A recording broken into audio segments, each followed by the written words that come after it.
Race start Monaco GP 2013. It is the biggest adrenaline rush and I completely messed up the start. The clutch was just a bit wrong. So I had Vettel down the inside. Lewis had already passed me on the outside, but he was fair enough and so let me pass through again. I was a bit surprised even at the moment, in the moment, but he just went for fair play, which was great. And then I was just leading all the way in the race and had an unbelievable run. Wow, Massa, big shunt. That was a pretty bad one. And I was really having to drive really slowly during the race because the tires, the Pirelli tires were just disintegrating. So it was all about tire management, keeping them going till the end. One pit stop only. That's also one of the nervous moments to get the pit stop right.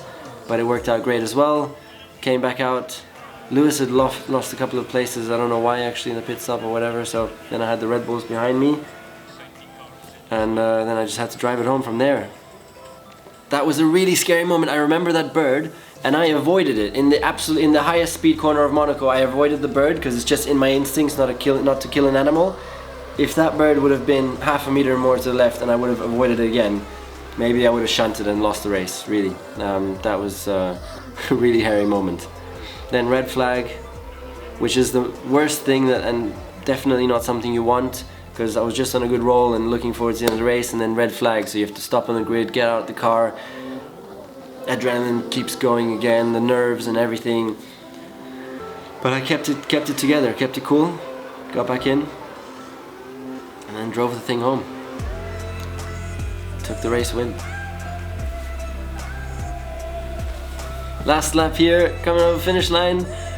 What a powerful moment, really. Winning the most epic race, my home race, all my friends, family watching. Wow.